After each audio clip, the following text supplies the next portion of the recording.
Welcome to another episode of The Final Siren. Ducks here.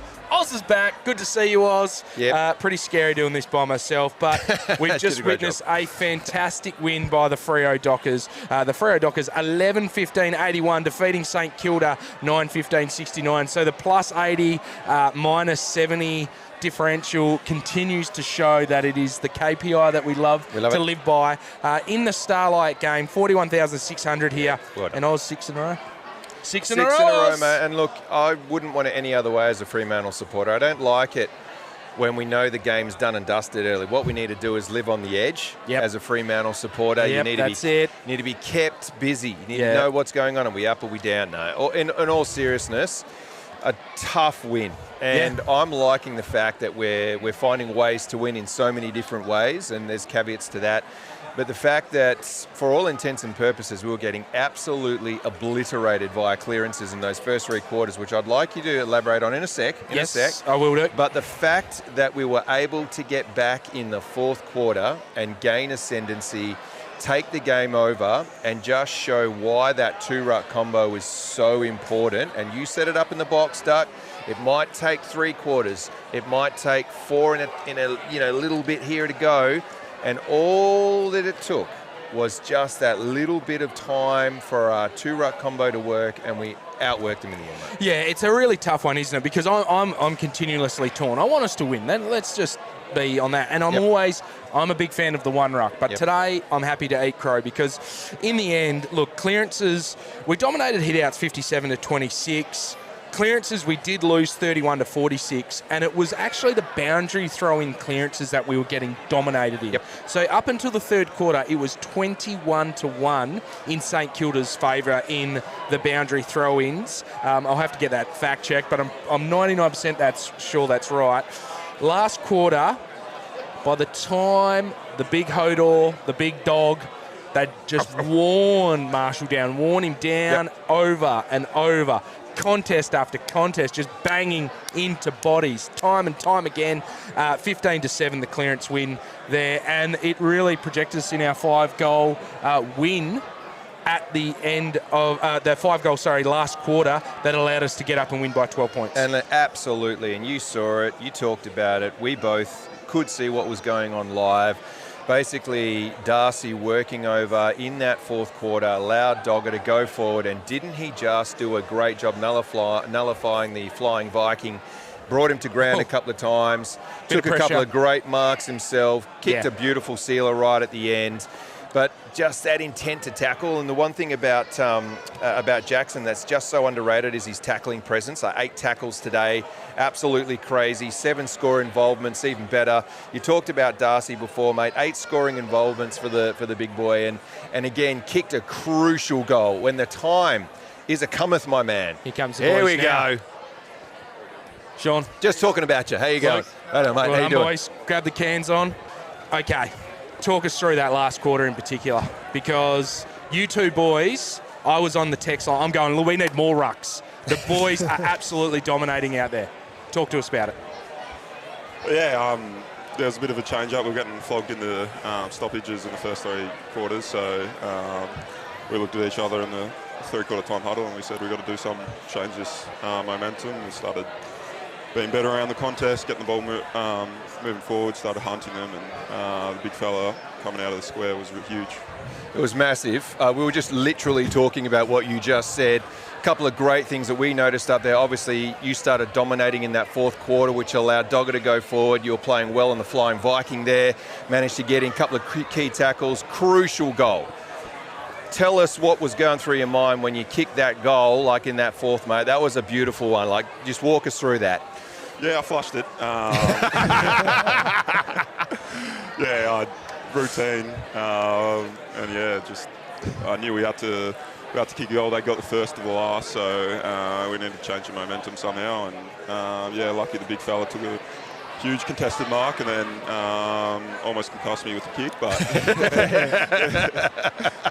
now, boys, talk to us about the boundary throw-ins, because at one stage St Kilda led the clearances of boundary throw-ins 21-1. So was there any discussion at three-quarter time in regards to that? Was there anything from our man Harry Garland or Big J-Lo getting around you guys and saying, we've just got to do something about this? Yeah, well, the first half or first 3 quarters, their strength's getting it from inside to out, and they've got really good players that can execute that for them. So I think it was just getting back to basics for us, having a person at the front and then playing to our strengths, getting it out and using our run. So I thought at the start of the fourth, the boundary throw-ins were a strength for us. Yeah, beautiful. One of the underrated strengths, I think, for you, Jacko, is your tackling. Obviously up there with 8 tackles, and you had your 7 scoring involvements as well. When you have a big man like laying those big tackles at crucial moments, don't you think it gets the other boys up and about? You're showing them what to do? Yeah, I think when you've got a big player in the team laying tackles, it definitely lifts the team like Swag does most weeks. But I think I had a quiet first half and wanted to really put my stamp on the game, so I just thought hit a few bodies, tackle a few bodies, and I felt like that really got me into the game in the second half. And, love it. Sean, can you talk to us about how the body's feeling? Obviously, I think, like, looking back at your history in regards to, like, possessions and hit-outs, probably the best game you've played this year, and then the best game you've probably played since about round 16 last year? Yeah, Definitely feeling a lot better. Didn't have any pre-season at all, a couple of surgeries in there. And, just building. I feel like my training probably the last 3-4 weeks has been quite good. Since the bye, I've really improved in my training standards. I'm just feeling like I can hold. I'm going against him every session, so he's teaching me a fair bit. Just improving week in, week out. I understand that, I'm starting from a way back, so I'm just trying to keep going. So, Swaggy, obviously the touch is coming back, mate, because you've taken a slips catch in the fourth quarter, and it looks like you've either literally gone head first into the ground, but you've taken it like at your feet. Pretty tough, like, to put it there for you. Like, talk us through that, because that's like a pretty specky mark. Yeah, I knew that there was no one coming around, and I had to get there before it bounced, so just jump and hopefully hold on to it. Yeah, beautiful. Boys, I guess the big thing for us is 6 wins in a row now. Sydney next week. Is it just still 1 week at a time? Is that the messaging that's coming through? Yeah, JL literally just said that in the meeting. Like, we don't want to look to 7 in a row. We want to look to 1 week at a time, and we've still got a lot of improvement in our game as a team. So just take it 1 week at a time, and the season goes quick, so we just want to make the most of it. Yeah, nice. And look, obviously the last time we played the Saints, things didn't go away. It was diabolical, but since that time, it looks like we've just put this stretch of footy on, right? And that's what it's all about. So talk us through for you guys, what's changed within the walls between the last time we played the Saints and today? Yeah, after the Saints, we had a pretty honest chat as a group. I think it's been coverage that we just felt like as a team we've achieved nothing. We haven't, where we're going playing for ourselves, looking about kicks, marks, handballs rather than playing for the team. So we wanted to get back to trademark footy and being tough, and I think that's where we build our brand from, trademark footy, being tough and team D, and then everything bounces from there. So we're playing better footy, and we've still got a lot to improve. That's the exciting bit. Yeah, boys, obviously, just the last question. Starlight game, doing some great stuff with Perth Children's Hospital. Raised $168,000, 293 so far. What does that mean to be a part of this, and that being a crucial part of the Dockers community? Yeah, it's unreal. You can see the impact you have on all the kids' faces here. It means the world to them to come to a game like this and see all the players. So, you realise how much of an impact you can have, and it's just great that they can bring their families here as well, and it's great. It also puts us, like, our problems into, like, what are we complaining about? These kids have been in hospital. Owen, who's got my jersey on, he's been in hospital for 9 months straight, and he just got told on the week that he's going home in a month, so he can't remember what home looks like. So things like that, and whether in bad form or things like you're not going well, your body's sore. It's just, it puts things into perspective really well. Nice. Look, I was literally going to ask that question, like, is there something like that popped up? So I'm quite happy for you to ask the last one. All right, boys, thank you very much for joining us. Keep up the great work, gents, and let's hope we bring it in against Sydney. Yeah, cheers, Awesome. guys. Appreciate it. Cheers. Thank Cheers. you. Thanks, mate. Cheers. Cheers, mate. Thanks, buddy. Cheers.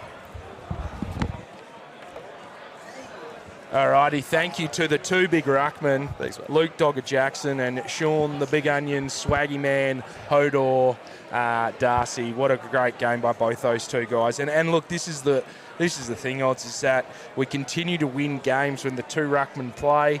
Last week, Dogger by himself, the best game according to champion data that a Dockers player has played.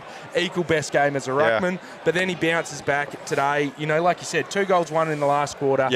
Gets the goal assist as well to the Big Onions. You know, and there's just a couple of big ruckmen just floating around having a really great time. So really great to see that. And That begs the question: do we just bring in more ruckmen?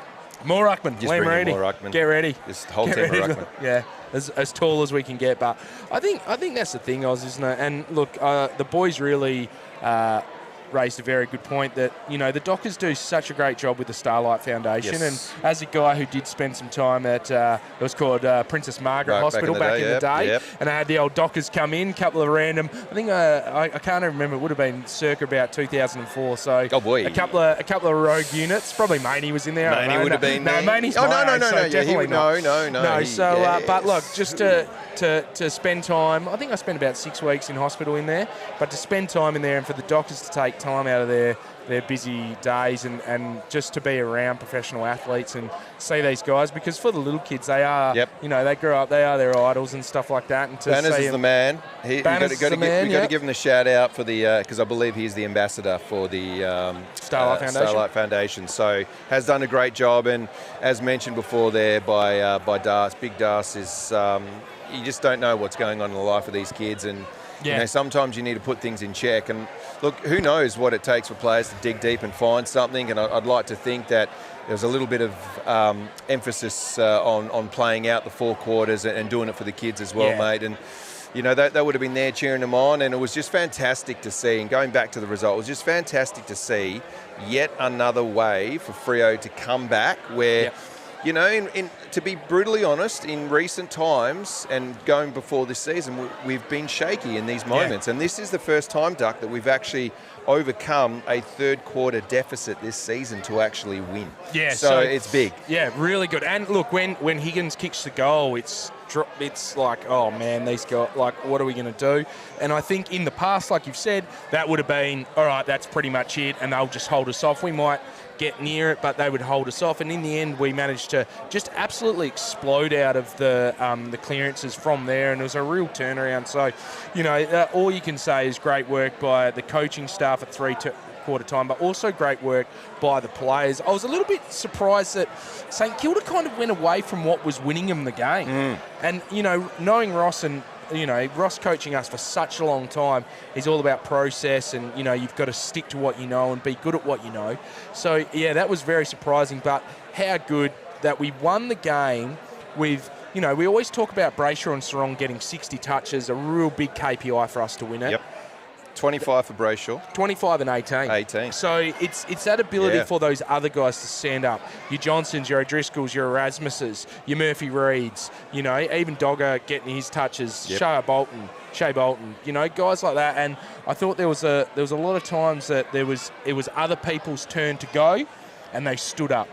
You know, and that's how you're going to win games is when everyone in the team is pulling their weight, there's no weak links, and everyone's going really well. So I think you know, the one guy that I don't know if we've spoken about him yet because my head's a bit confused, but Jordan Clark. No, okay.